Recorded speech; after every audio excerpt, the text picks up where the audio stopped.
అందరికీ నమస్కారం అండి. ఈరోజు మనం వాణిశ్రీ గారు రచించిన పాదాభివందనం అనే ఓ చక్కటి కథను విందాం. ఇక కథలోకి వెళ్దాం. అర్ధరాత్రి మధ్యల దరువని ఈ పెళ్లి ముహూర్తాలేమిటోయ్, 3వ జామునే పెడతారు. అప్పటి వరకు ఎవరుంటారు? సిటీలో అసలు పెళ్లిళ్లకు వెళ్లటమే కష్టం ఈ ట్రాఫిక్లో పడి. కొండలరావు సనుగుతూనే ఉన్నాడు. మాధవి అతని మాటలు పట్టించుకోకుండా ముస్తాబవుతోంది. మా వాళ్ల పెళ్లిళ్ళకే మీకెక్కడలేని కష్టాలు గుర్తుకొస్తాయి. మీ వాళ్ల పెళ్లిళ్ళైతే అర్ధరాత్రైనా ఆనందంగా ఉంటుంది. 3 ముళ్ళు పడిందాకా ఉండాలని కునికిపాట్లు పడుతూ ఉంటారు. మాధవి రిటార్ట్ ఇవ్వటంతో కొండలరావు మౌనం వహించాడు కాసేపు. మాధవి గిఫ్ట్ ప్యాక్ పట్టుకొని బయలుదేరగానే లేచాడు. పద్మ నా క్లోజ్ ఫ్రెండ్.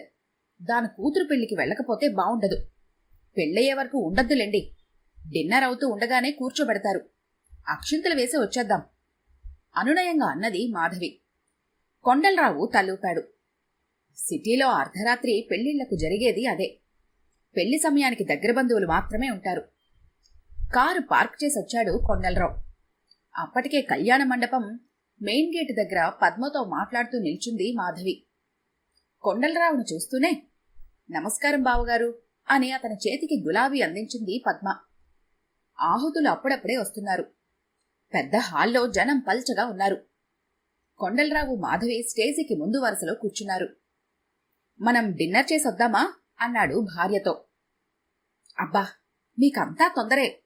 వధూవరుల్ని స్టేజ్ మీద కూర్చోబెడతారు. గిఫ్ట్ ఇచ్చేసి అక్షింతలు వేస్తే పని అయిపోతుంది. వెళ్ళి డిన్నర్ చేద్దాం అన్నది మాధవి.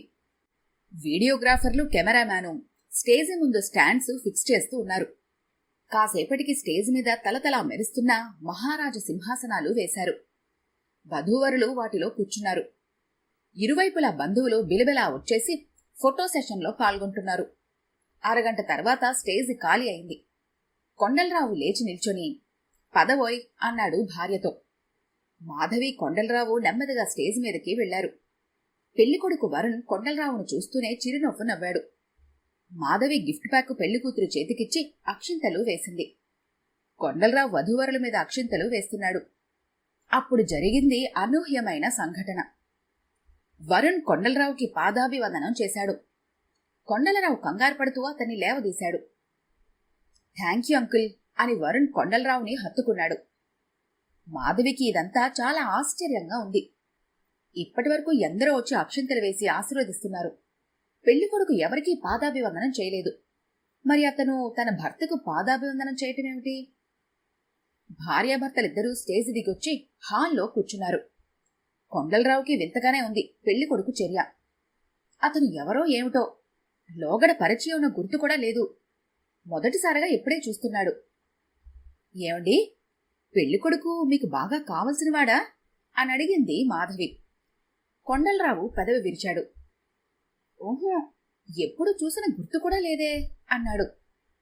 అదేమిటి మరి, మీ కాళ్లకు నమస్కారం చేశాడు, ఆనందంతో కౌగిలించుకున్నాడు.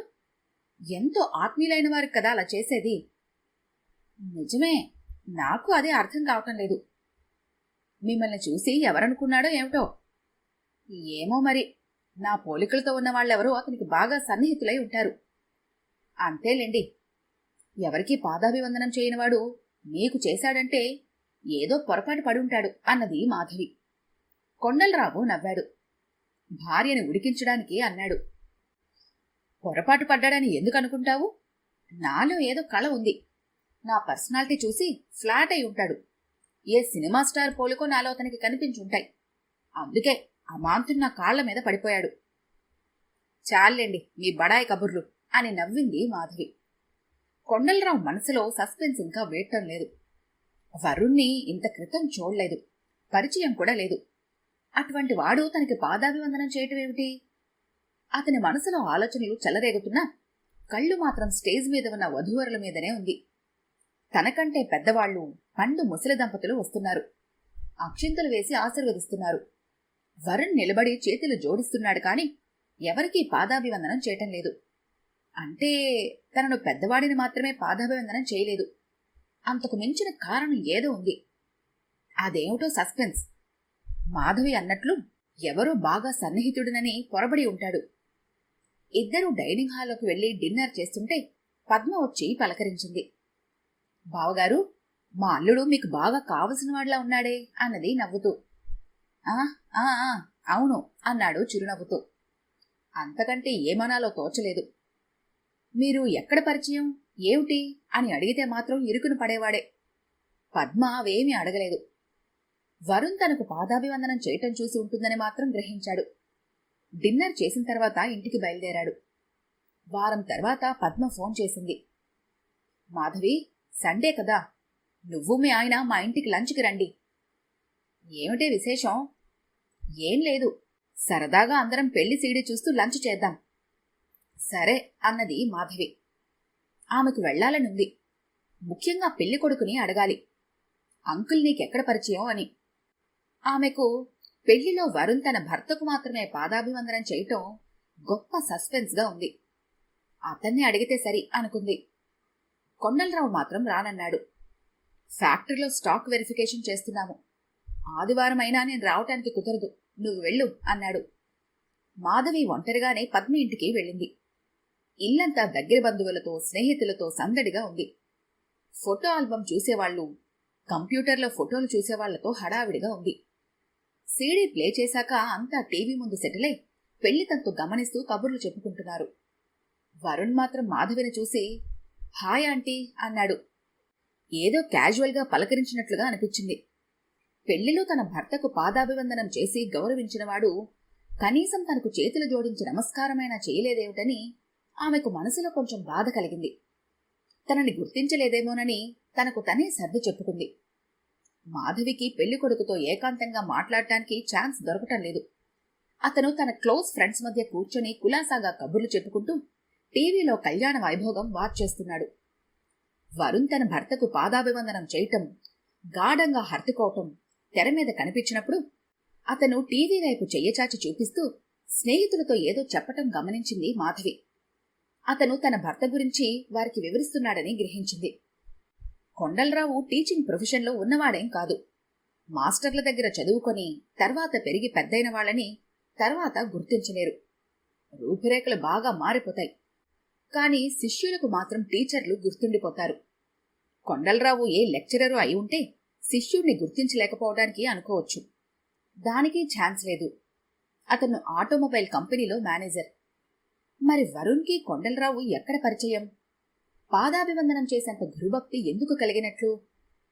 మాధవి ఆలోచనల్లో మునిగిపోయి టీవీ వైపు గుడ్లప్పగించి చూస్తూ ఉండగా పద్మ ఆమె దగ్గరకొచ్చి పక్కనే కూర్చుంది.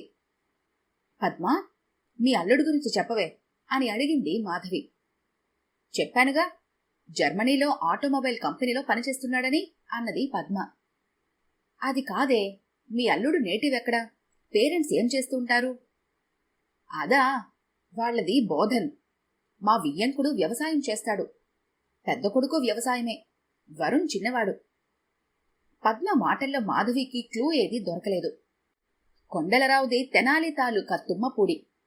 వరుణ్ తల్లిదండ్రులది ఆ ఊరైతే ఏదో బీరకాయ చుట్టరిక ఉంది అనుకోవచ్చు. అదీ లేదన్నమాట. టీవీలో పెళ్లి తతంగం ముగింపులేని సీరియల్లాగా సాగుతూనే ఉంది. పద్మ లంచ్ చేద్దామని లాక్కెళ్ళింది. మాధవికి కూడా ఆకలిగా ఉంది. కాలేజీ మేట్స్ కొందరు వచ్చి కలవటంతో అప్పటి ముచ్చట్లు చెప్పుకుంటూ లంచ్ చేశారు. మాధవికి వరుణ్తో ఏకాంతంగా మాట్లాడే ఛాన్స్ రాలేదు. ఇంకా లాభం లేదని పెళ్లి కూతురు దగ్గరికి వెళ్లి, ప్రియా, జర్మనీ వెళ్లే ముందు మీరిద్దరూ మా ఇంటికి ఒకసారి రండి అన్నది. అలాగే ఆంటీ అన్నది ప్రియా. వరుణ్ ఆమె వైపే చూస్తున్నాడు. వరుణ్, తప్పకుండా రావాలి, మీ అంకుల్ మరీ మరీ చెప్పారు అన్నది. ష్యూర్ ఆంటీ అన్నాడు వరుణ్ నవ్వుతూ. తర్వాత 4 రోజులకు పద్మ ఫోన్ చేసింది. మాధవి, మా అమ్మాయిని అల్లుడిని మీ ఇంటికి రమ్మని అన్నావంట అన్నది. అవునే, పెళ్లిలో అంతా హడావిడి. ప్రియతో సరిగ్గా మాట్లాడింది లేదు. మా అమ్మాయేమో బెంగళూరులో కదా ఉంది, దానికి బిజీ ప్రాబ్లం. మమ్మీ, ప్రియని మన ఇంటికి ఆహ్వానించి పార్టీ ఇవ్వు అన్నది. అయితే మీ అమ్మాయి చెప్పిందని పిలుస్తున్నావు అన్నమాట. అలాగే అనుకోవే. సరే, రేపే మీ ఇంటికి వస్తున్నారు, ఏం పార్టీ ఇస్తావో రెడీ చేసుకో అన్నది పద్మ నవ్వుతూ. వాళ్లతో నువ్వు కూడా రావే, సరదాగా గడుపుదాం అన్నది మాధవి. చూద్దాం వీలు పడుతుందో లేదో అన్నది. పద్మ రాలేదు. వరుణ్, ప్రియా మాత్రమే వచ్చారు.